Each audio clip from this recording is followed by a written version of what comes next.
Hi guys, my name is Nick Trask from Trask Performance here in Phoenix, Arizona.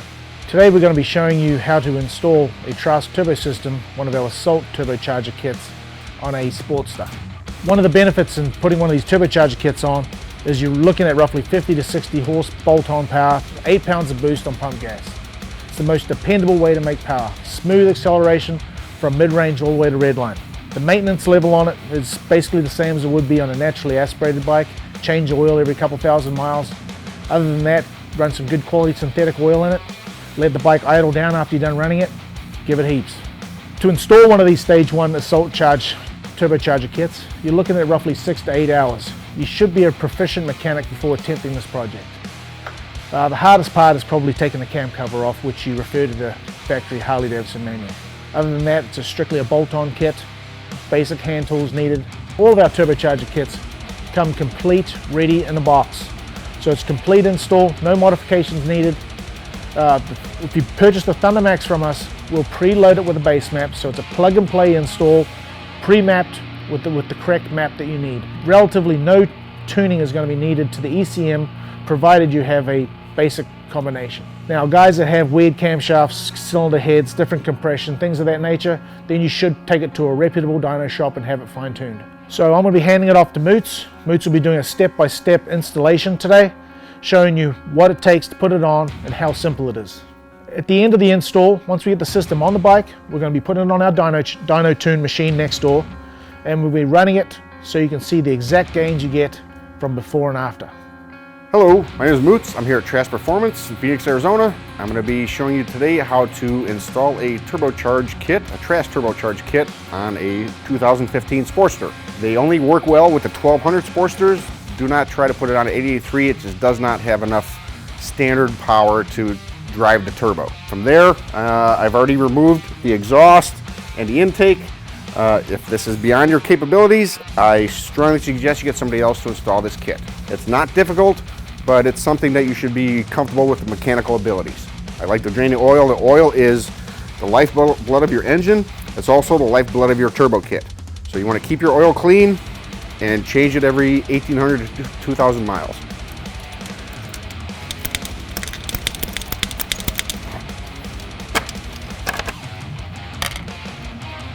All right, so I've removed the access cover to gain to the plug for the stock O2 sensor, and it's also going to give me access to the factory ECM, which is going to be removed.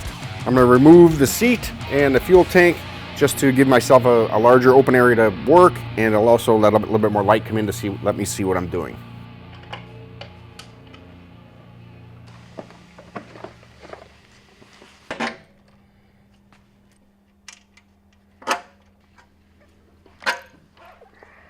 Unplug the fuel pump there, and the tank is ready to remove. Unplug this rear O2 sensor. I've already removed the front one. These will not be going back on the bike, so if you have a pile of stuff that will also not be going back on the bike, you put it with that, keep it. I located the oil drain line here. I'm going to remove the plug and let the oil drain while I'm performing other operations on this install. So here's your oil drain hose. There's a little clamp that holds it on. Then you want to point your oil drain hose down towards your bucket and let that drain while you're working on the rest of the bike.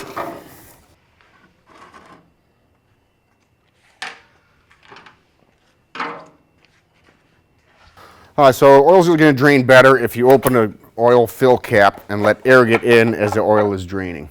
Next thing I'm going to do is remove the oil filter, and that's going to give me access to the oil pressure switch, which I'm going to install an adapter to install my feed line and the oil pressure switch back onto the bike.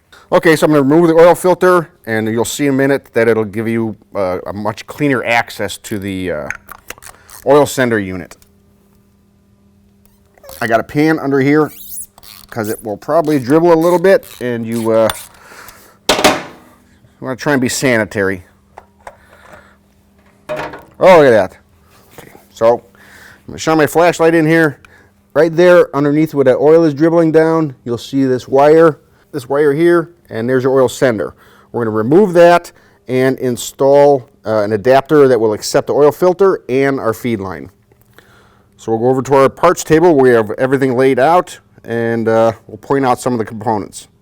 Okay, so here we have our turbo kit all laid out. I'm going to go over and review all the components, where they're going to go on the bike, what their operation is, and try to be as thorough as I can. First and foremost is here's a list of all the components that come with the kit. Everything is checked off before it gets packaged up and sent to you. So read through that, look at it, identify the components, see what you got.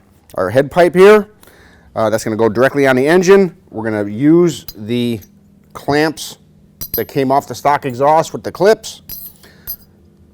Goes on the head pipe. And then the turbocharger is going to mount directly to the head pipe. This is your discharge pipe, otherwise known as the exhaust pipe. But on a turbo, it's a discharge pipe. It's discharging the spent charge. So that goes on there. We got your feed line, breather line, and this is the vacuum line for the blow-off valve. Now that brings me to the plenum. This plenum is pretty much where your air cleaner would mount on the engine, okay? But it is no longer an air cleaner, it's a plenum because it is taking a positive charge from the turbo and inducing it into the engine. Okay, so this is gonna go like this over here, and it'll be a tube that connects it. So the turbo generates a positive charge, blows it in there into the engine. That's called boost. Boost is power, boost is awesome, and a hell of a lot of fun. So this is gonna go to your blow-off valve, and that's gonna go to the vacuum side of the intake, which is the engine side of the throttle plate. So there's some terminology and explanation. Our kit comes also with a boost gauge that mounts to the handlebar. There is an optional gauge that mounts to the back of the plenum that would be like right here. Okay. Here's the air cleaner that goes on the turbocharger. There's a rain sock that comes with it also. Here's what we use is a THUNDERMAX. The THUNDERMAX is a ECM replacement that we use specifically because it will recognize boost, it will manipulate fuel and timing in relation to the amount of boost that it sees. Okay, that's why we use THUNDERMAX, and we have a huge library of maps for every displacement engine, size, configuration, cams, compression, models, years, whatever. If you have a fuel-injected Harley motorcycle, you can turbocharge it. Okay? I shouldn't say that. Not Magneti Morelli. 90, 91, forget about it. Our kit also comes with a drill and tap. We'll get to that later. We're going to drill a hole in the cam cover to give it a drain, because the turbo has to drain the oil out that it's fed. No exhaust gaskets. Heavy-duty clutch spring, because of the power this thing's going to make. You want to get a little bit more grip in that clutch so you don't pull through it. And gaskets, shields, clamps, oil drain line. This is what we're going to attack next, is our oil adapter fitting for our feed line, which is this right here. Okay, so now that I've reviewed the components here that come with our Trask Turbo Kit, we're going to get right to the installation. So we're going to go ahead and remove the oil sender connector wire. Just pulls off of there. And remove the oil sender itself. Loosen it up, and it should unscrew by hand.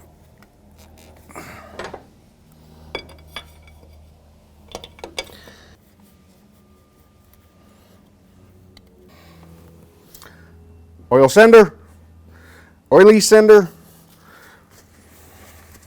Okay, so this is your oil filter adapter right here. I'm going to screw the oil feed line into that, and then we're going to screw this into the engine. Use some Teflon pipe sealant on the threads. It is a NPT thread, which is a national pipe thread. It is a tapered thread, so you tighten it. The more you tighten it, the more it engages. Same as a plumbing in your house.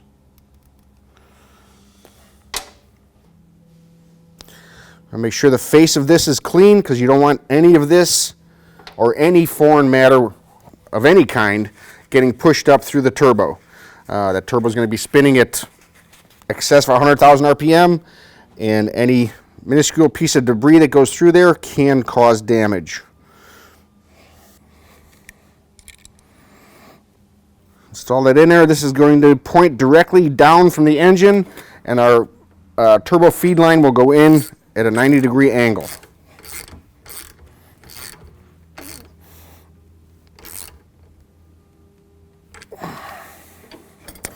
So that is what it looks like when we're going to install it back into the engine.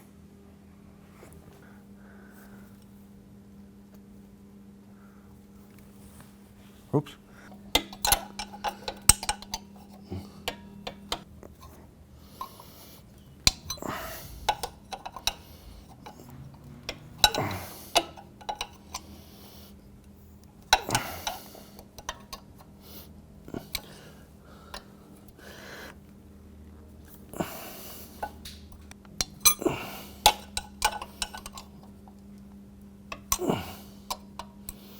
Okay, so that's what it looks like before we put the turbo oil feed line adapter on there.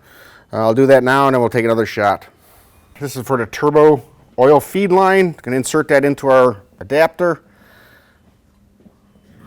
Also an NPT thread, tighten until it's nice and snug.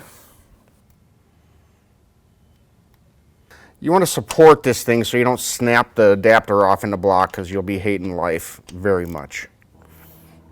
And there you have it. Okay, so we're going to plug our oil sender pigtail back onto the end of the oil sender, and we're going to put our oil feed line onto the adapter. This line has two different angles. There's a 30-degree angle and a 90-degree angle. The 30-degree angle will go down to the fitting side, and the 90 will go up to the turbo.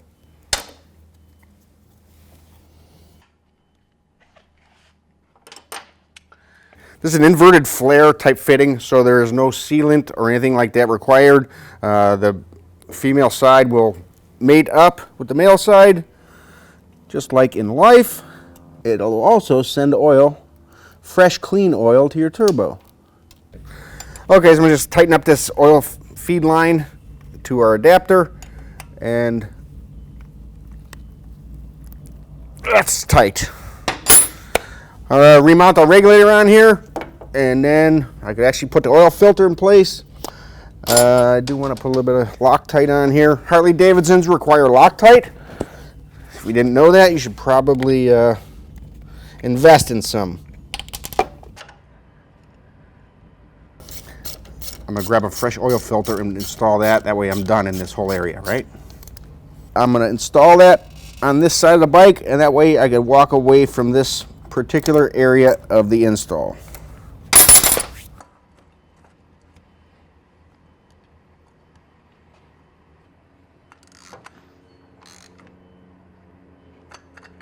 Okay, so here we are on the right side of the bike. We got our oil feed line all installed, new filter.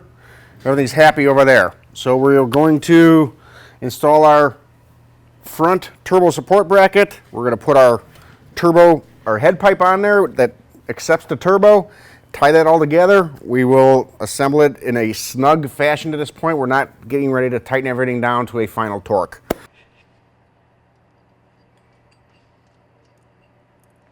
As I explained earlier, our kit comes with new exhaust gaskets. We're going to rip these old ones out. They tend to get squished, and they can occasionally be a little bit of a chore to get out. Here's an old gasket. You can see why we replace them with new ones. And there. These need to go in really square, or else they don't really like to go in. Square to the port, that is.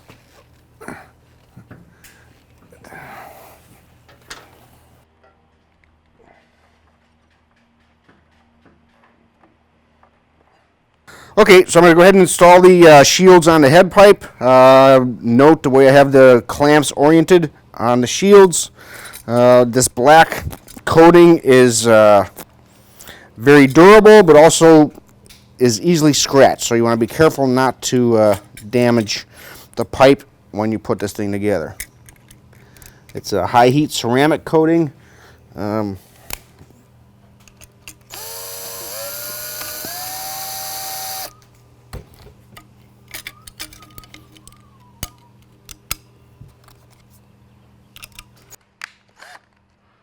Set the clamp so the head of the bolt is not visible.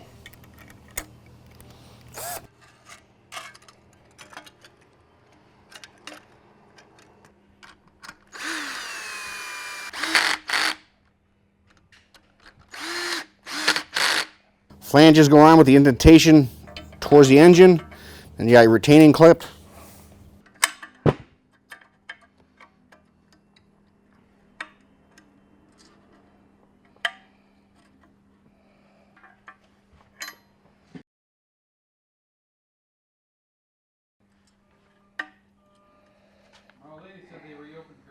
Flanges and clamps in place. Shields are on, installed, ready to go onto the bike. I'm going to set this down, put it aside. I'm going to install the front turbo support and put that on the bike, and then we're going to switch gears and prep to install the turbo drain into the cam cover. So these are the OEM fasteners. We're going to discard the fasteners because we're going to add an additional bracket here, which will require a longer fastener supplied in the kit. Here's our bracket, our fasteners. I'm going to use the little red Loctite on here.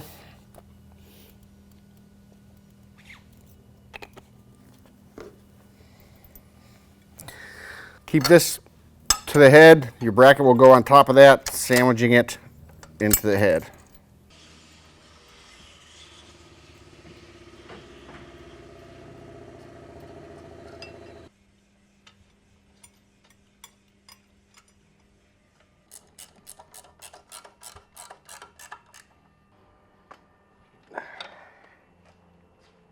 Remove the cam cover. We got to drill a hole here where we're going to insert drain fitting. It's going to be right around here. It's in the instruction manual.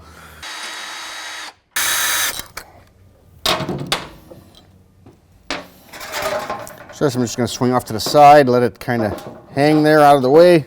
Okay, so I like to break all the fasteners loose just a little bit, and then I'll go at it with the electric tool and buzz them all out of there. You will get some oil dribbling out of this cam chest.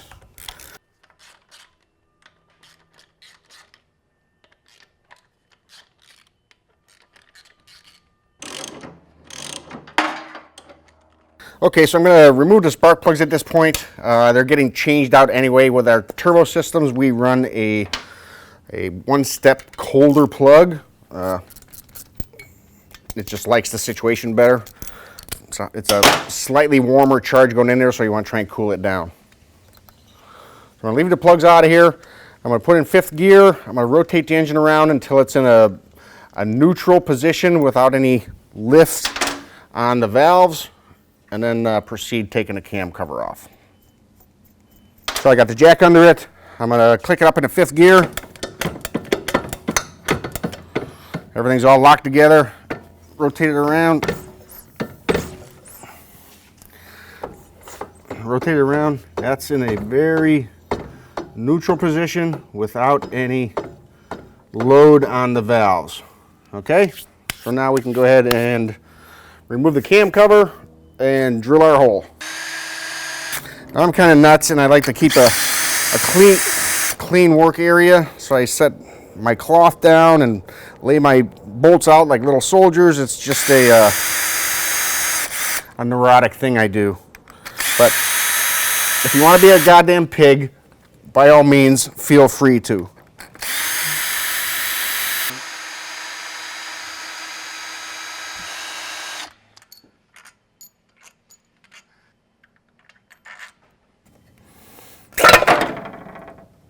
As you can see, there's some oil in that cam chest cavity, and the cover popped right off without any problem.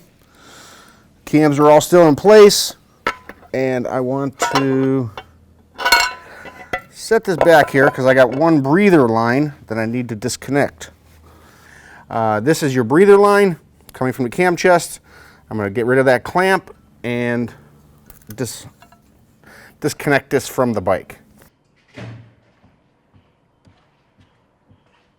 These crimp type clamps, the easiest way to get rid of them is to cut them off.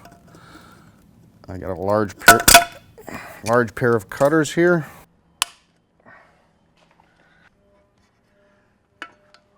Flip it over, locate the position to drill our hole. I'm going to rinse this cam cover off the inside with solvent. A couple of reasons. So I'm not working with a oily dripping part pouring down my leg. And secondly, because when I drill it, I don't want any of the filings or chips to get stuck to the oil.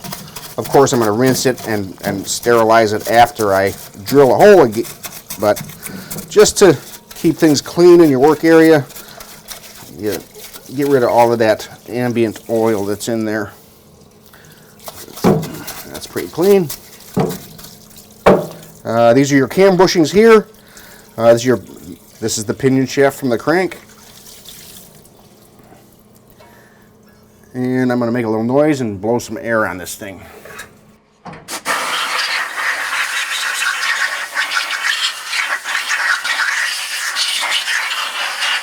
A little bit of tape on here, so I'm going to mark the location where the oil drain is going to go. It's not very scientific. There's a picture in the manual right there, in between these two bolt holes, a little bit above this one, right about there. And you'll verify that by seeing that it is an empty cavity on the inside of the cam cover right about there. Okay, we're going to drill this, and we're going to tap it, install our fitting, put this back on the bike. So I've got our manual here, shows you where to drill the hole. I've got our cover marked. The kit, as I pointed out earlier, we send it with a drill bit and a tap. So you can do this if you don't have that stuff on hand. Our kits are made for the average mechanical guy, also the general service shop, Harley tech shop. So I'm going to lay it on here. I've got a center punch here. I want to center punch it. And then I'm going to drill it.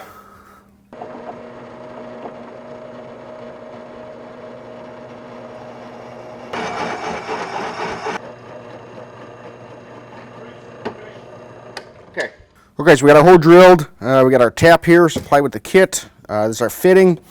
I'm going to go ahead and tap it. I'm not going to go very deep. I want to test it periodically to see how deep my fitting threads into the cam chest or the cam cover. So I don't go too deep, but I do go deep enough.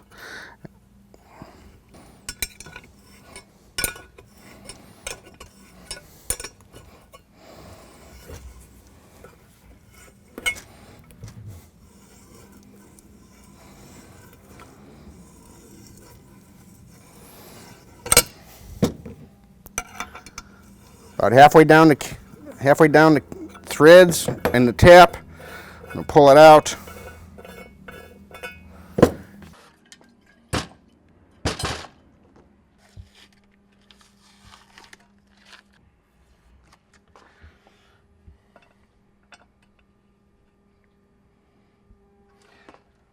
This is also an MPT, it's a 3/8 MPT, so the further I drive the tap into the part, the larger the threads are going to get. So I'm going to tap it until I get about halfway down these threads, so that when I do snug it down, it will seal in the cam cover.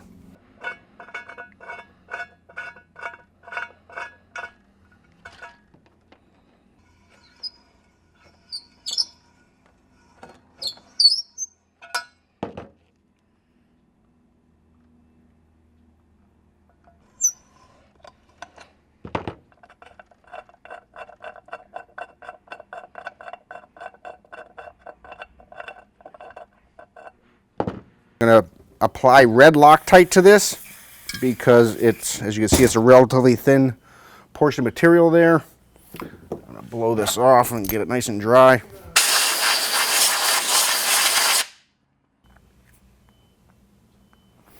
Apply this fairly liberally because it's going to not only lock the fitting in place, but it's also going to help seal the fitting to the cam cover.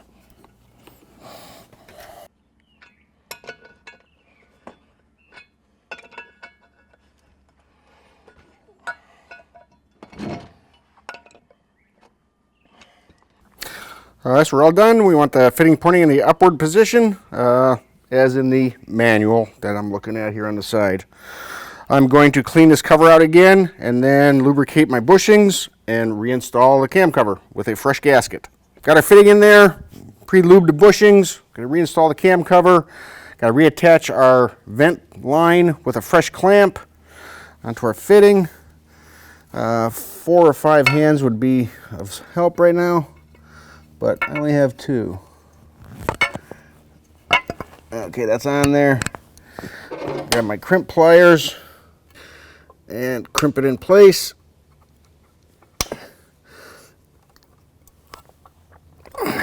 That's all happy. It's going to slide right back on there.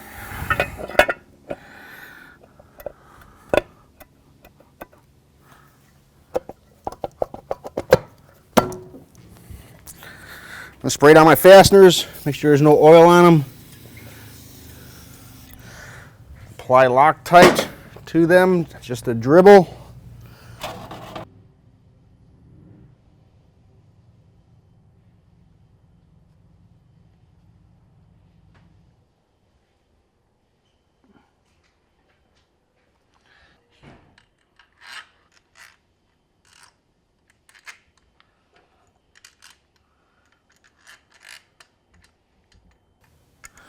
You can tell which bolt goes where by the amount of bolt that protrudes from the hole. They should all be about equal. Snug them down.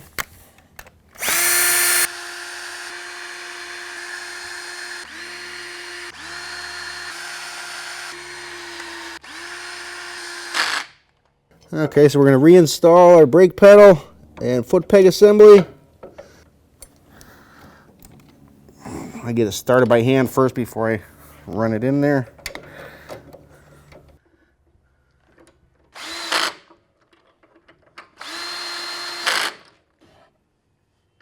Got our cam cover installed, got our footrest and brake pedal back installed on the chassis, and we're going to go ahead and put a port in our manifold for vacuum that is going to operate the blow-off valve. Purpose of the blow-off valve is to, when you're shifting gears, you want the turbo to remain spooled up, and you will hit, when you let off the throttle or shift, you hear a psht sound, and that's the excess boost being blown off, allowing the turbo to stay spooled as you roll into the next gear. So there's 2 ways you can do this. One, you can remove the intake assembly and drill it and tap it and install your fitting. Thus, fitting. Aluminum barbed fitting. Or you can be clever, do a shortcut. I'm going to stuff a towel into the rear port and the front port, and then drill my hole, blow it out, pull my towels out, ensuring that nothing is going to contaminate the engine. So,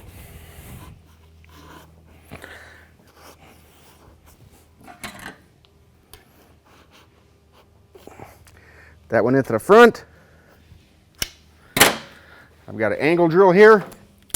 I'm going to drill into the bottom of the manifold. It is on the engine side of the throttle plate, so when you shut the throttle plate, you have vacuum.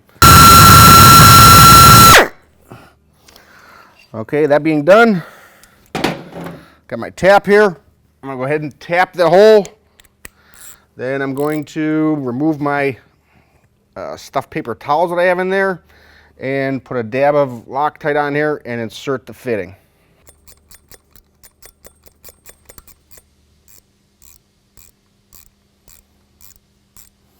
This is not a tapered tap. This is a straight tap, so you go in until it's smooth and basically resistance free, and then just unscrew it back out of the hole.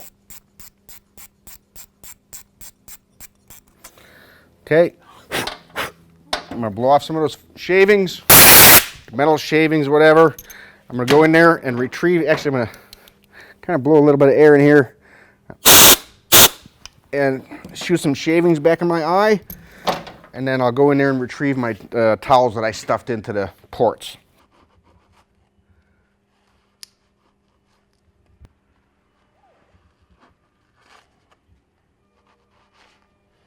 There's one intact. If you don't feel comfortable doing this, by all means, pull the intake off. It does come with gaskets in the kit. I've done several of these, and just kind of a little shortcut I take. Go ahead and put a drop of Loctite on this thing and install it in the bike. You do not want, you just want to snug this down. It has an O-ring on it. You don't want to tighten it too, over tighten it. Number one, it's hollow. Number two, it's aluminum. And again, if you break it off, you'll be kind of hating life a little bit. As you can see, it's started up in there, and gonna get in there and just give it a little snug. And there you have it. That's a vacuum port for your blow-off valve. Okay, so we're just gonna get ready to install this head pipe. We got our flanges on there, we got our shields on there. I'm gonna remove these caps that are going to accept the THUNDERMAX wideband O2 sensors. These will not be reused. Reason we're doing this is because it is much easier to get these in a head pipe prior to putting it on the motorcycle or onto the engine. So get those screwed in place.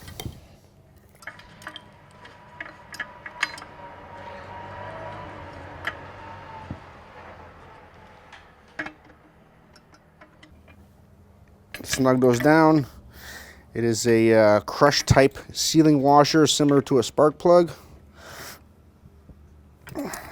Those are in place, and we'll go ahead and install this onto the motorcycle. Kind of got to finagle this into place a little bit. Start with the front, get that up in there, the back, and I'm going to just use one of these fasteners lightly to hold it in place.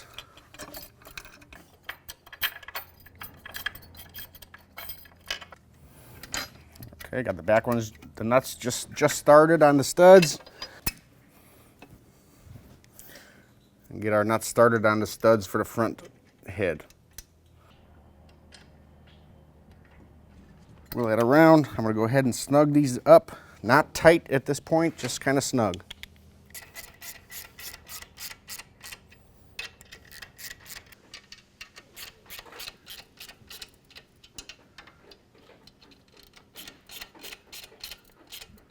Support bracket bolts in there.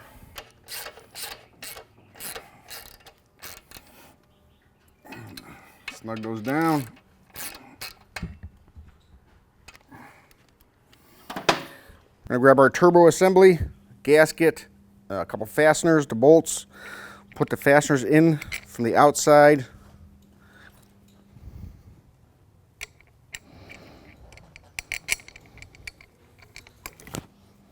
Put a gasket on there and slide this onto the head pipe.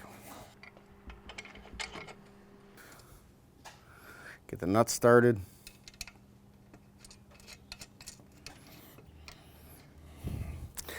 This third fastener will go in from the back side out. Again, washer and nut.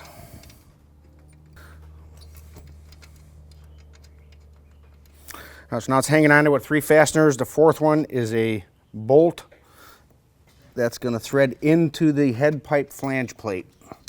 And you may want to just wiggle that around a little bit to get it started.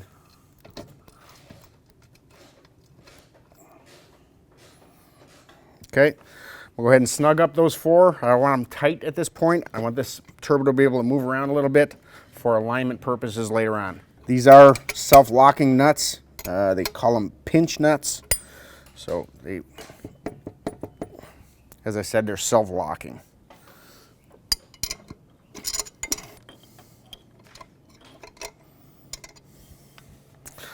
All right, we're going to go ahead and install the discharge pipe and a support bracket. I'm going to fish these O2 wires back through the other side.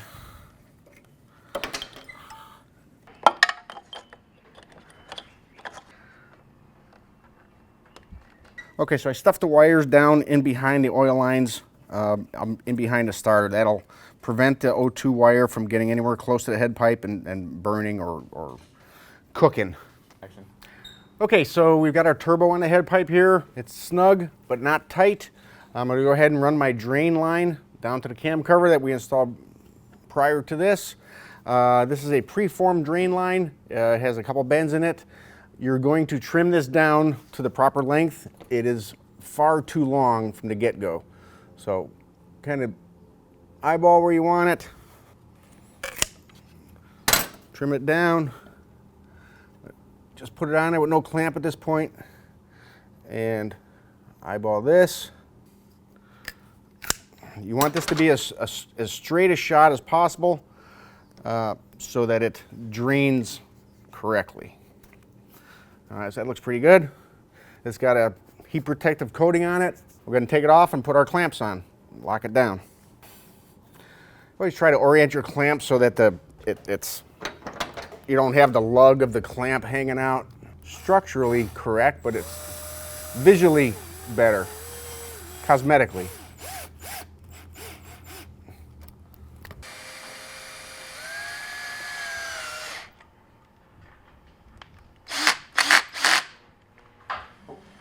But you see it's a straight shot. There's no kinks or bends or anything, trimmed to size. Okay, drain line is installed. We're going to install a discharge pipe. We're going to remove the fasteners that were installed upon packaging. 5 metric fasteners. This is the rear belt cover bolt. I'm going to remove this. It's going to accept our discharge pipe support bracket.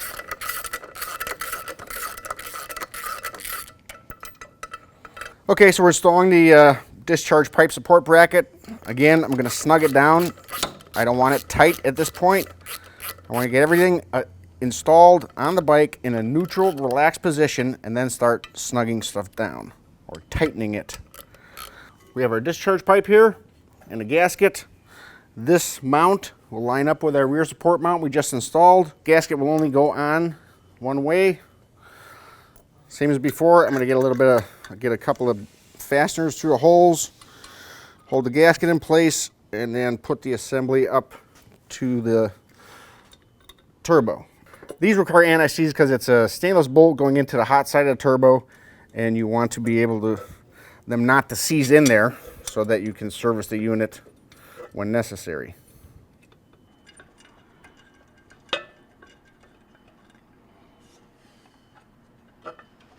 So these are all finger tight.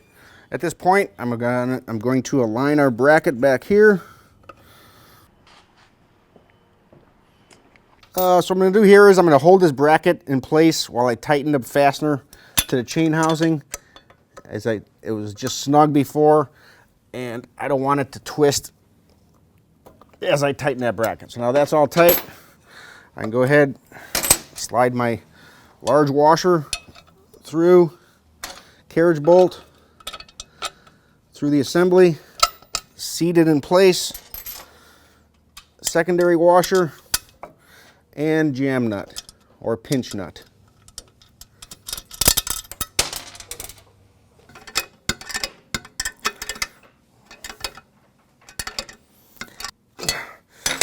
Okay, that's tight. I started the back. We're going to tighten up the discharge pipe to the turbine housing. Again, this is a metric fastener. Some you can get at with a ratchet, others you'll have to get at with a Allen wrench. You don't want to, so I'm going to go ahead and run them all down. I'm going to go over them with a wrench and make sure they're tight. Oh, that's a pretty. Don't forget this little guy on the back bottom side.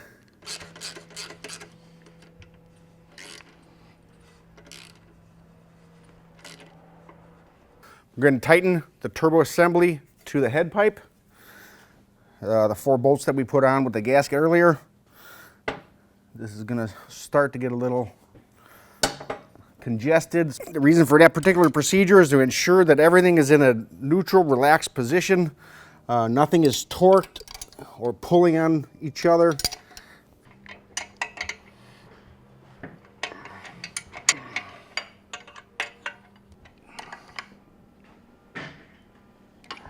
And lastly, this was the single bolt that threads directly into the head pipe flange plate. Okay, so that's all tight. The last thing with the assembly is to do the final tightening of the flange bolts into the head studs, the exhaust studs. So the reason that we wanted to wait to tighten the flange bolts last is because this initial header pipe, has got a double slip, and that allows it to expand and contract with the shrinking of the engine. Okay, so that all said and done, everything's tight. We're gonna go ahead and do the final tightening of the flange nuts. When all is said and done, you should have an equal amount of stud protruding from the nuts.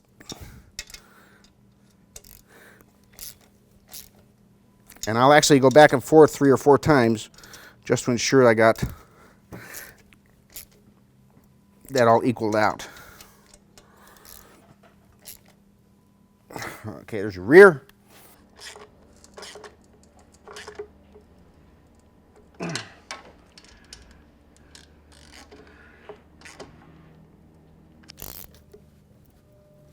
Okay, that's a beautiful thing. Okay, so we're going to prep our plenum for installation. There's some things in here that you should know about. I will demonstrate that to you now. I've already loosened all the screws. This outer bezel ring comes off. This is a clear piece of Lexan. Be careful. The inside is etched with our logo on it. The outside has a protective paper on it. Scratches easily, don't scratch it. Okay, this is our velocity stack intake. As you know, there's no fasteners visible. This smooths out the air as it is pushed into the engine.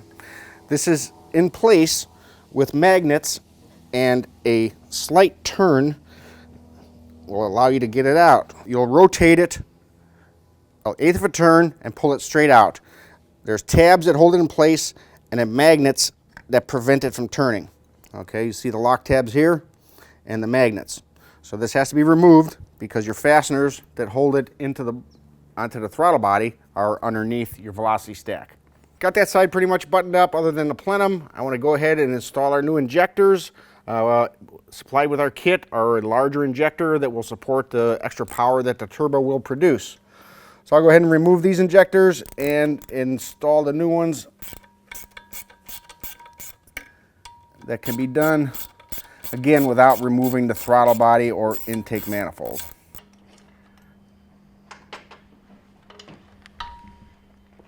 We got our fuel rail removed from the bike. We got our new injectors with a yellow band. They are 5.3 injectors, suitable for the amount of power this thing is going to produce. Retain a good low RPM distribution while maintaining enough fuel at higher RPMs.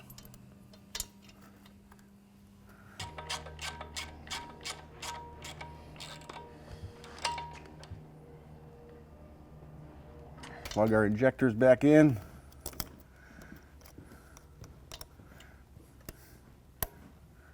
You want to make sure you put the front on the front and the rear on the rear. Here we are. We're going to go ahead and disconnect our factory map sensor, plug in a small pigtail that will allow us to plug it into the secondary map sensor, which is a 2-bar map sensor, reads boost, and sends that signal back to the ECM for fuel and timing manipulation.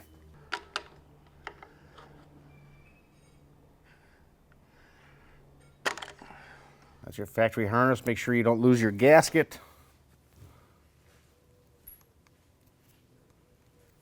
Supplied pigtail. This will only go in there one way.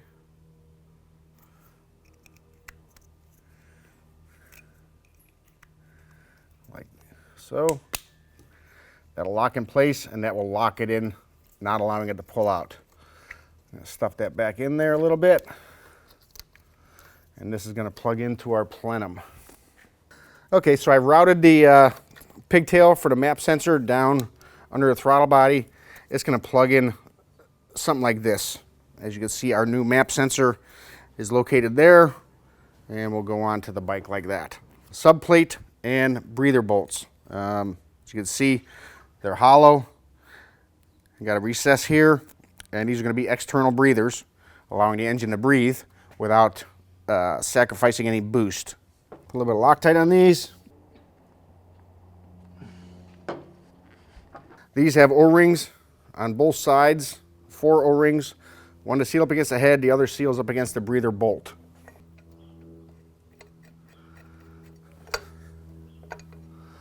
Screw these in there loosely.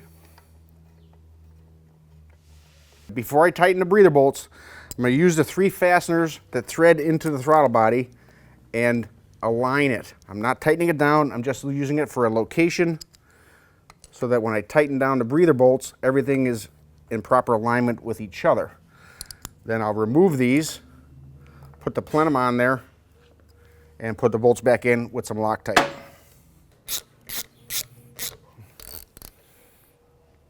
Don't over torque these. I say about 25 foot-pounds. As I said, they're stainless. We have them heat treated.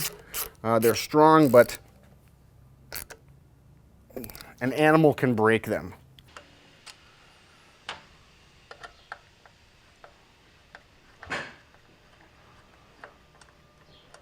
Now would be a good time to put our vacuum line on that port that we installed earlier that's going to go to our blow-off valve. It gets pushed onto that barbed fitting we installed earlier. I'll make sure that vacuum line gets pushed all the way up onto the barb. Got our pigtail, got our vacuum line. We have a boost gauge included with our kit that will mount on the handlebar, but I want to put my boost line on here now. It's our boost gauge line. It will just push right into this push connector here. We're going to plug our map sensor in here. Our vacuum port is going to go here on the blow-off valve, and then we'll install this on the, as we install this on the bike. While you're working with this, it's not a bad idea to put a little cloth or protective something so you don't scratch the pipe while doing this portion of the installation.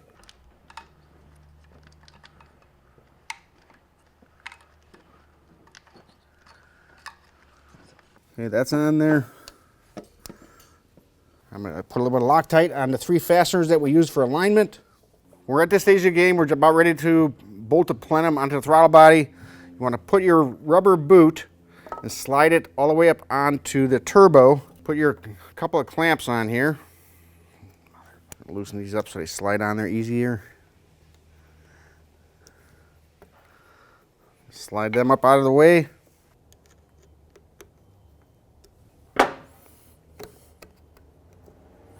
Okay, so that's out of the way. We'll go ahead and line up our plenum. I've already put a drop of Loctite on our fasteners.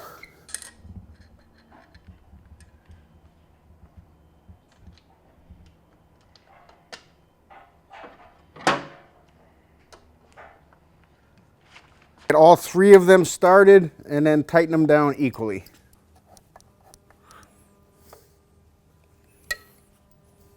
Okay.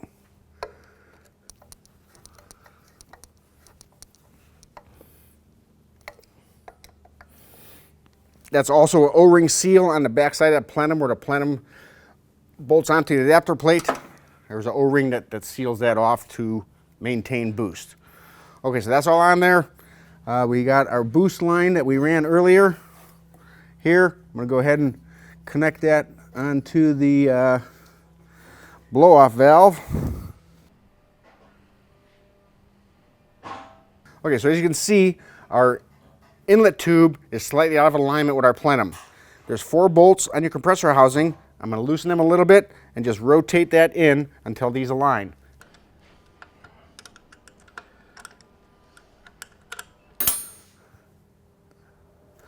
Okay, that moves easily. All right, so you're going to go ahead and slide your boot and line it up with the plenum.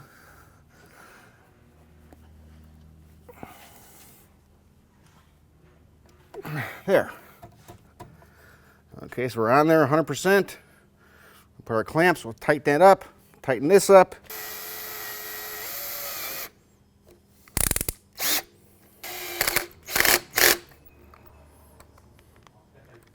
Compressor housing, charge tube, plenum, engine.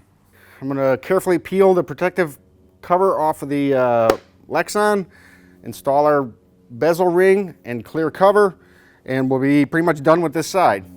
Here's our plenum ring. We're going to install that. As I explained earlier, it's held in place with a couple lock tabs, 3 to be specific, and a couple of magnets. The arrow goes towards the top.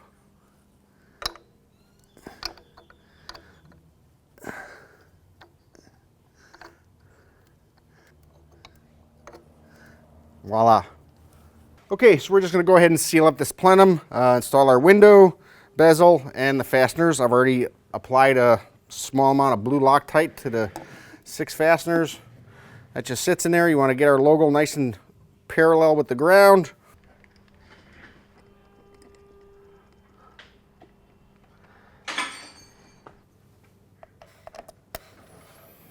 Okay, so now this thing is starting to look like something.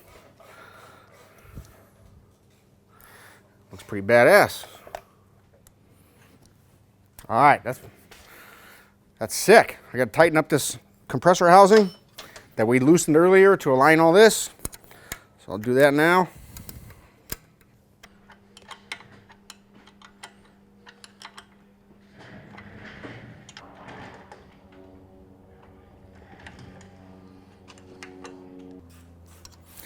Now you'll notice I have not connected our oil feed line to the turbo. I'm going to tell you now is we'll get it all assembled. The spark plugs will still be out of it. I'm going to crank it over until I see clean, fresh oil coming out of the feed line. And at that point, I will connect it to the turbo. So upon initial starting, it immediately gets a fresh supply of oil. Okay, so we have our boost gauge line. I'm going to route it up. It's going to end up here on the right side handlebar. So I just want to get this in place, and it'll be one of the last things we do is put that on there. So I'm just running it along the same path as the throttle cables. Down in the area where it comes off the plenum and goes up, you want to make sure that it is relaxed and the line is not laying on the head or a fin or anything that gets hot, because it is a nylon line, it'll break. And you won't be able to read your boost gauge, and you'll leak a little bit of boost. Okay, next we're going to install the THUNDERMAX. I already downloaded a program in it for this bike. There's a video on that on our website and on YouTube, as far as putting a program in. When you order the turbo kit from us, I strongly recommend you order a THUNDERMAX at the same time. That way, when you get your kit, it will already be pre-programmed and ready to plug and play. Okay, so the factory ECM on this particular Sportster is located right here in front of the battery box and the BCM.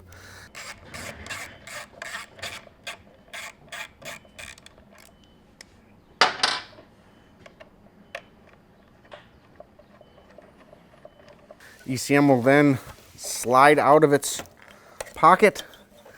Going to release the safety clips thusly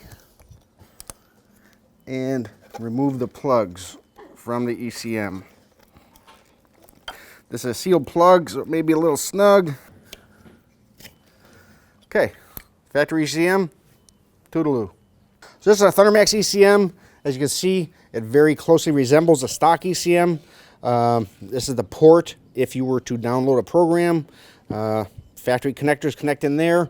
This is the auto tune cable that goes into that port right there, and we're going to go ahead and tighten that up. This will plug into the front and rear O2 sensors. As you can see, they are labeled front and rear.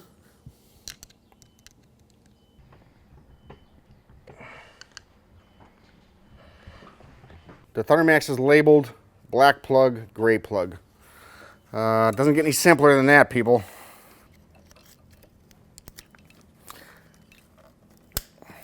Lock it in place.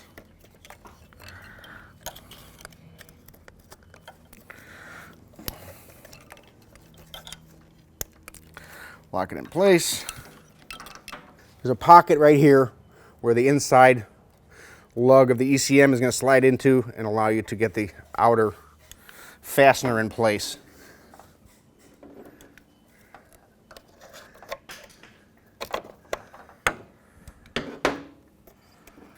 Okay, snug this up.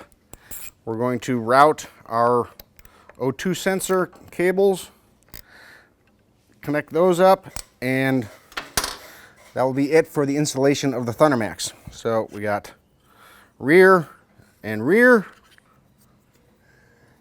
I kind of want to look where I'm going to stash this stuff before I plug it in, just so that I don't shoot myself in the foot later. Okay, so being a motorcycle, everything is kind of snug and tight and not much room for accessories or stuff to fit where it wasn't designed to fit. So just be cautious on how you bundle this stuff up and pack your plugs in place. You want to be able to get the side cover on there without having to smash it in place or whatever. You just want it to fit on there naturally like it would from the factory. So I'm stuffing this plug up in here. Okay, I think that looks pretty good. This is our front O2 sensor is going to run down there. Like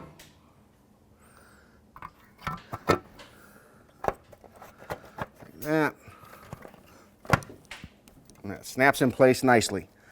No torque, not pushing on anything. Everything's relaxed, clean. Up over the foot peg, over the forest and through the woods. That is all connected. I'm gonna take a little time and tie this all in place so it's nice and neat. And THUNDERMAX installation is complete. Okay, I'm going to remove the left side foot peg, the derby cover. We're going to install our high pressure spring that is included with the kit.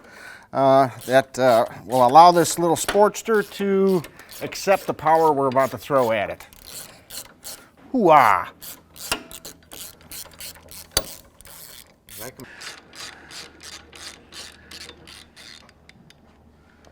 Okay, I'm removing the gear shifter. There's a little rubber sleeve there. Set that on the side. I'm going to drain the oil out of the primary chain case, which doubles as the transmission oil. We'll pull this cover off, change out the spring, put it back on, fill it with oil, gas tank.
Here we are, we got the primary off, primary cover off. We're gonna put our Harley compressor tool on here and remove the factory clutch spring and replace it with a heavy duty clutch spring. Spring compressor tool, you wanna orient the opening so that you can get at the end of the clips that hold the spring into place. Again, refer to your Harley service manual.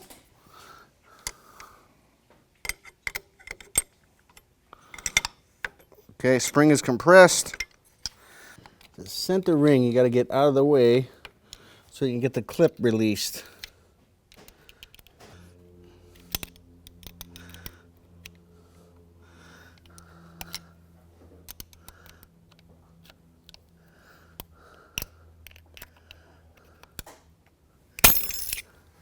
kind of like that.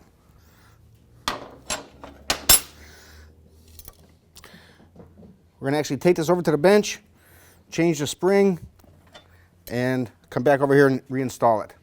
Okay, so we got our tool back off of here. The retaining clip and ring.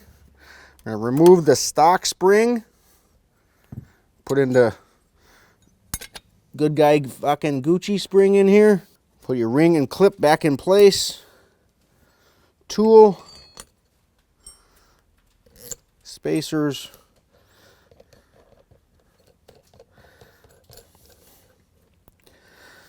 Compress the heavy duty spring. I could already feel the difference in tension on this thing. So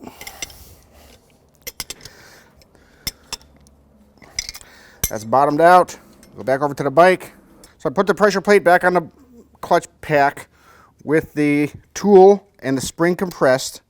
There's a sub ring that needs to be pushed all the way back up against the spring. Then you need to wrestle with this clip and get that in place.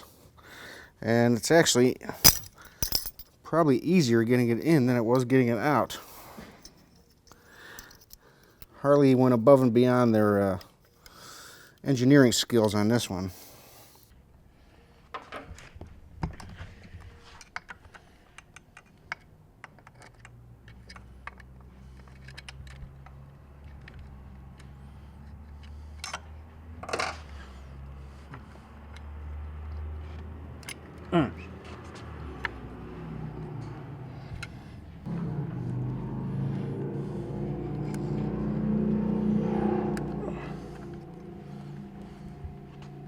Okay, so I got everything in place. It was actually easier putting that retaining clip in with my fingers than trying to use a snap ring pliers. Both ends of the clip are 100% engaged with one of the fingers on the clutch. So it's as supported as it could be. So I'm going to hold the tool, release the spring pressure, and then reassemble the primary.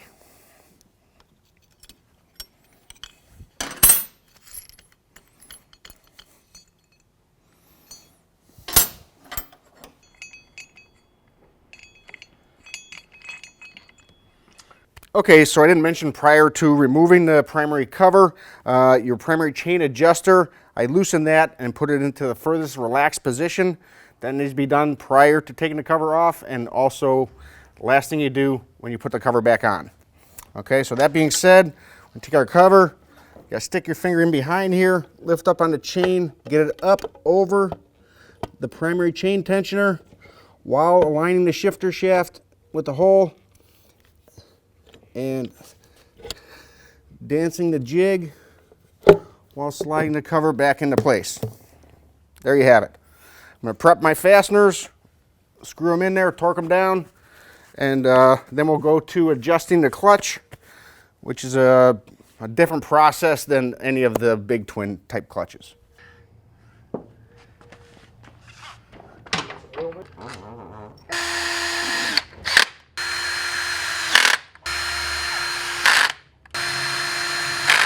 Okay, so I'm running the fasteners in for this primary cover. I'm going to go around and then I'll go over them by hand and torque them in place.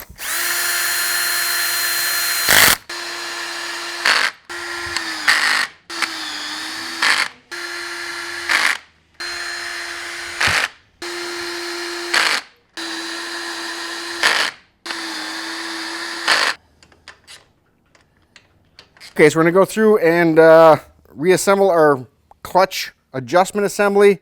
First, I'm going to take all the free play out of the cable so I can start from square one at the center adjuster.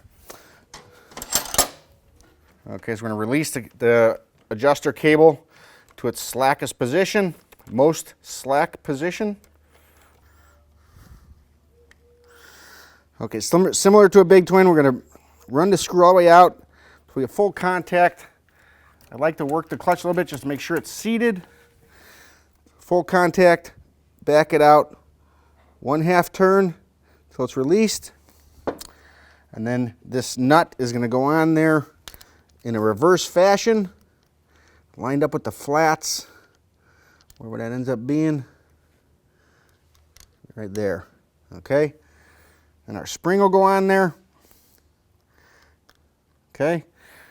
Put our cover on, pushes everything together. I'll go backwards, adjust the cable, and that portion is done. We'll open up our inspection cover, adjust our primary chain tensioner, fill it with oil after I put the drain plug in,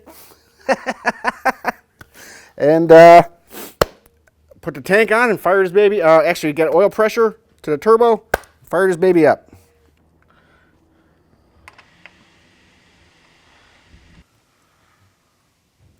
Don't lose these O-rings. Here's your inspection cover. There's a little gasket in there. Gotta get out. Get your gasket out of there. Get your gasket out of there. Okay, so you're gonna put your finger on there. We're in gear.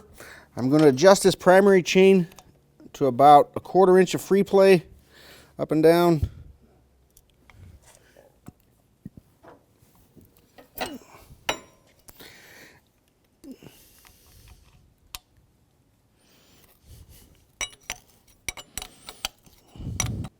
Okay, at this point right now, I'm going to use the bike in 5th gear, rotate the engine around, and see if I can find a tight spot in the chain. You want to adjust your primary chain tensioner where the chain becomes the tightest in the rotation. All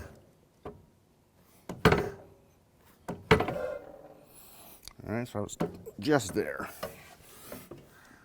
All right, that's the tightest spot. I'm going to loosen this up just a little bit because you don't want to overstress your primary chain. Got a little bit of play in there right there. Go ahead and lock down the jam nut.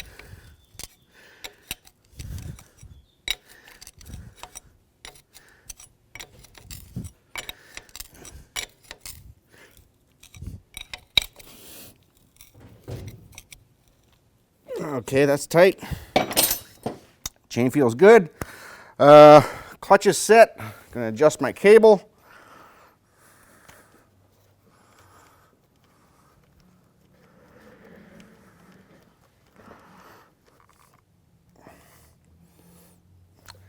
Work your lever a couple times. Okay, now you want to be sure you set the right amount of free play in the cable so that you don't stress your throwout bearing. And you want about the thickness of a US nickel. You'll hear people mention a nickel's worth. So that's where you want to set your clutch free play. Right there. Okay. Jam the lock nut against the adjuster.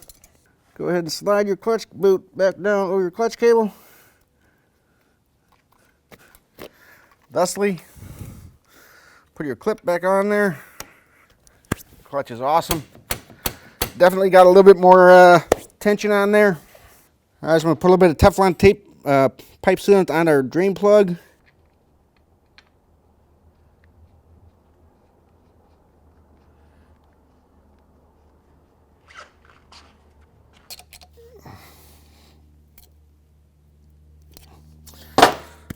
Snug up that drain plug.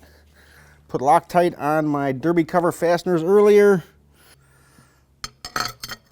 Set that in place.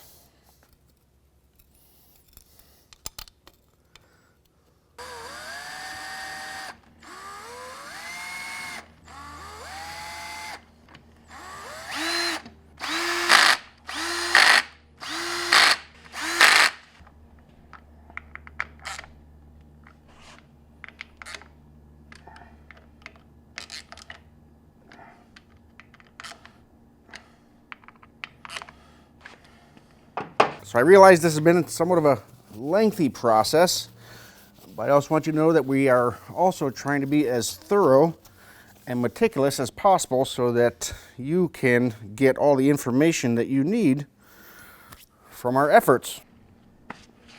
Into the chassis we go.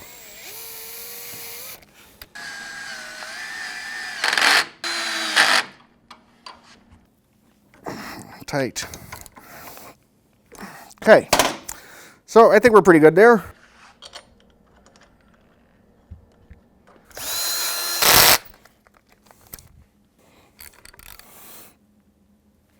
Tighten gear shifter. I'll put it in neutral.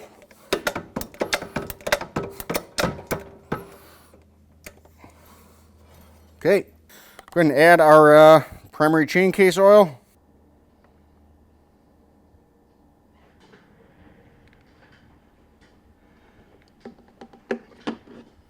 A little dab of blue on these inspection cover fasteners.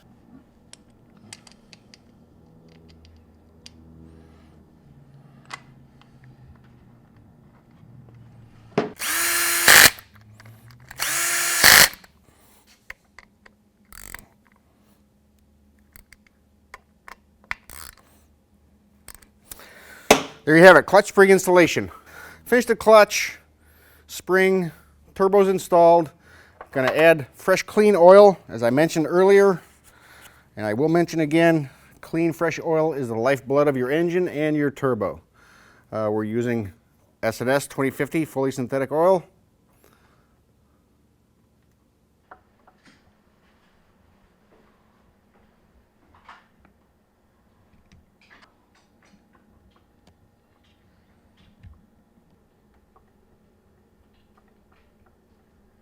I'm going to get this thing primed and then top off the oil after we run it.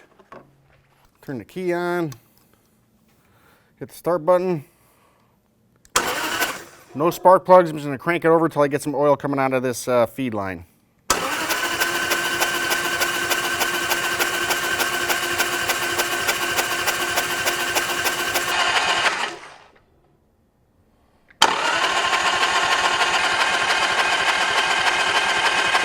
Starting to get a little dribble.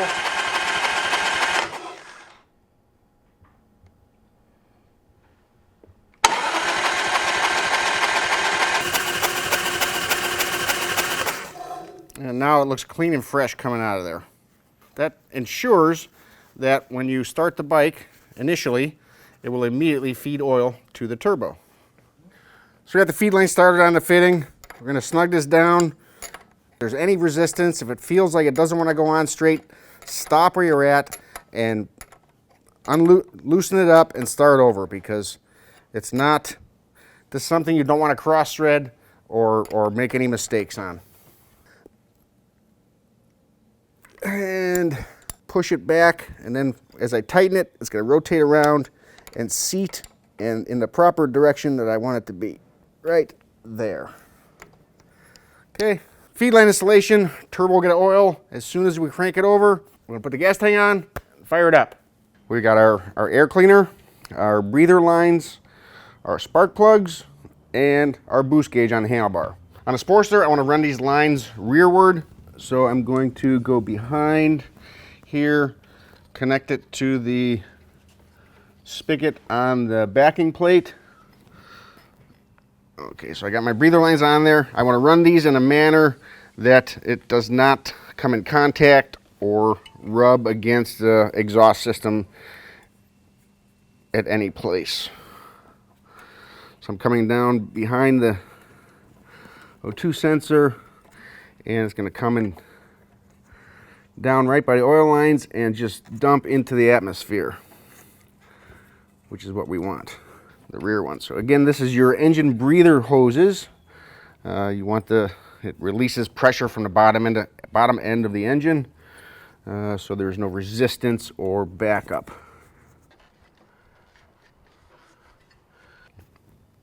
Got our air cleaner. Something to note is because the turbo draws and pushes a large amount of air, you want to make sure that you keep this air cleaner maintained. You can get a K&N type service kit at your local auto parts store, and it's a solvent that you spray on there. Rinse it off with water, let it dry, and spray it with a light coat of oil, K&N oil. Do not blow it out with compressed air. It's not good for the filter, and that's really about it. Okay, so I'm gonna go ahead and put the spark plugs in.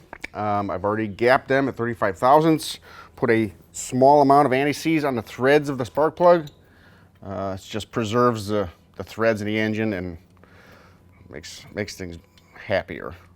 Spark plug screwing in by hand is nice and smooth.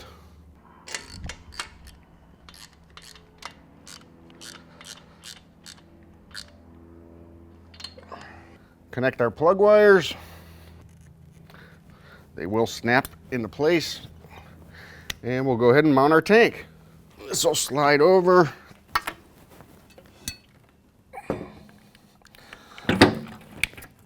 And there we have it.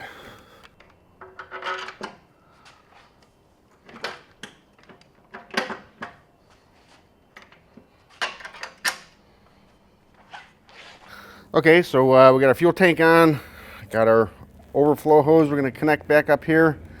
I got our fuel pump power supply. I'm going to plug that in here under the left side cover. That will snap into place. That's that. Got our fuel supply line. You know what? I like to put a little bit of lube on there because there is O-rings inside there. Fuel supply line. I just lubed it up a little bit just because there's O-rings in there and you don't want to have to rebuild this. We'll snap that into place. I'm going to leave the side cover off now because we'll be tuning on this thing, and the THUNDERMAX is right here, so we want to have access to that. Okay, gas tank is installed, all tight, fuel line connected, fuel pump supply voltage connected. Just put a wire tie on this oil feed line for the turbo to keep it off of the exhaust. There's one more thing I want to tie up on the other side is the O2 sensor wire. Do not tie the O2 sensor wires down tightly, just snug so that oxygen can pass through the outer sheath and give the O2 sensor a proper neutral sample. Okay, so we are got the tank on, turn the key on, fire this bad boy up. I'm going to start it, not touch the throttle, let it idle and bring itself up to temperature, and it will auto tune the starting procedure and the warm-up.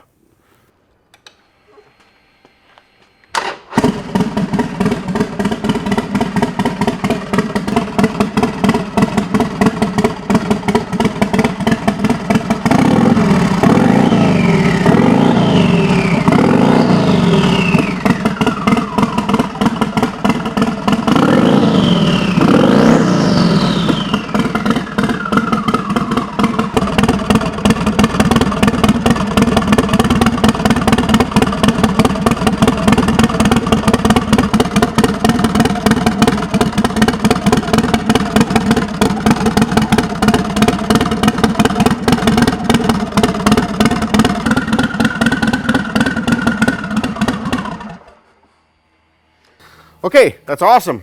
We are going to drop it down. I'm going to put the boost gauge on there, and we're going to put it in a dyno.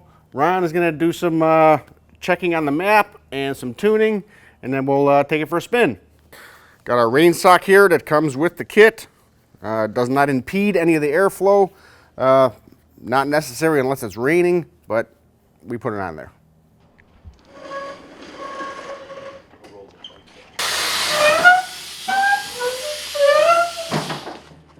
Okay, so ran the bike, heat cycled it while it was up in the air, dropped it down. I'm gonna hook our boost gauge up.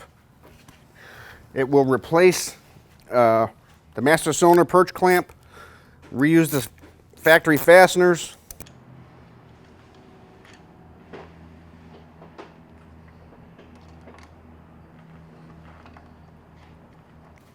This boost gauge comes with the kit. You want to keep an eye on it, so you don't want to let this thing overboost, or you could or will do damage to your bike engine.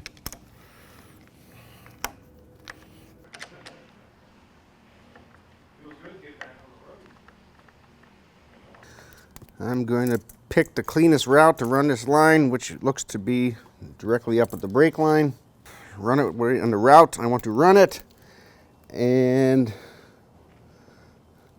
snip it with these fancy little snippers. There's a nice, clean, even cut. You don't want to do it with a side cutter. If anything, do it with a good sharp razor blade, but you don't want to pinch that line.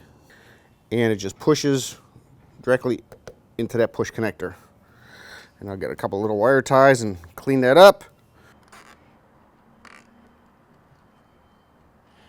Okay, so boost gauge is connected. I'm gonna put the seat on. We always like to save all the takeoff parts, give them back to the customer. Let them do what they will. Mainly the ECM. You want to make sure you give them their factory ECM back, because that is tied to the bike electronically. Ties into BCM. ECM cannot be used with a different vehicle. Because we're going to be tuning on this one, I'm going to pull this ECM out and connect the data link cord so Ron can do some tuning on it.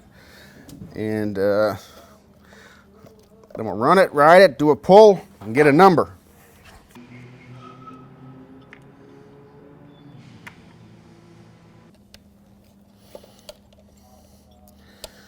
We're going to leave that like that. I'll just drape this over the turn signal here. Okay, we're going to put the seat on, roll it off here, roll it into the dyno, and start playing in there. Okay, we have a complete motorcycle again.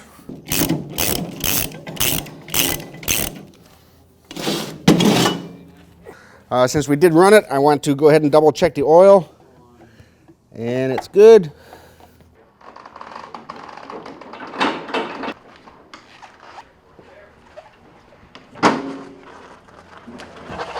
Eric, have you got a piece of shit out of here yet? Bridges. Mark's always been kind of a negative Nelly though, but I didn't know what like that.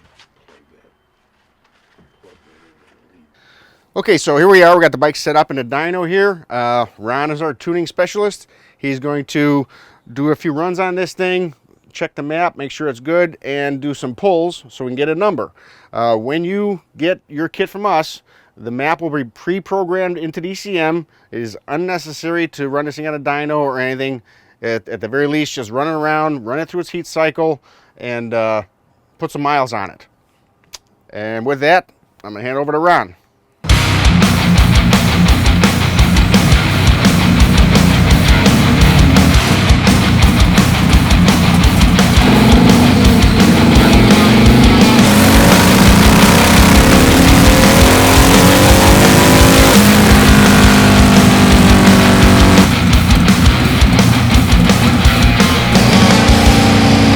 Okay, so here we are in the dyno. Ron was kind enough to do a couple pulls on this thing just to get a brief idea of where we're at.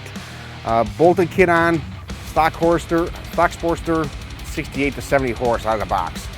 Right now we're at 116, and we're still going to do a little tweaking on it just to see if we can tighten it up a little bit more. But very impressive for a bolt-on kit, and Ron operates the dyno here. And so you think there's a little bit more room in there, Ron? Yeah, we'll spend a little bit more time on there. I'm sure we can inch out a couple more horsepower.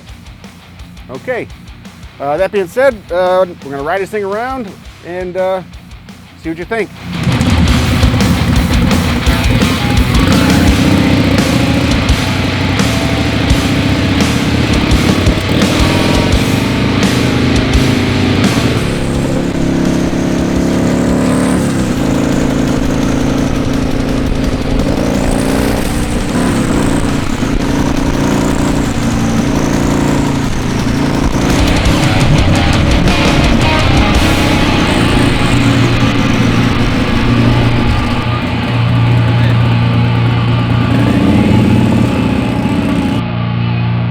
Let you know we are at the final end of this video.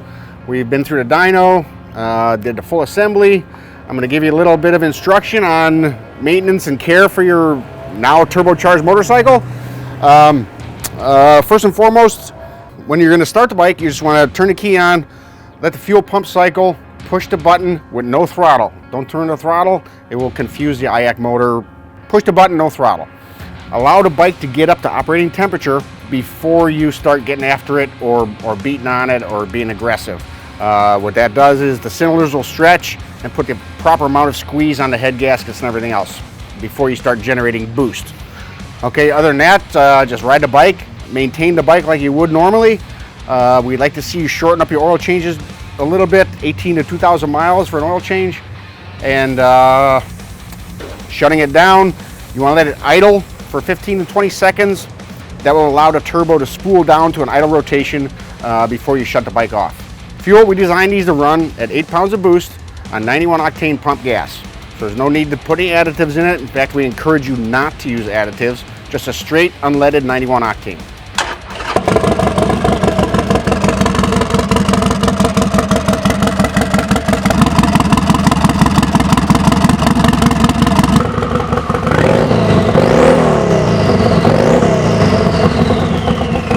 So now you've seen the install, you've seen it on the dyno. If you guys have any questions, give us a shout at the shop or go to our website, traskperformance.com. Thank you very much. We appreciate your business.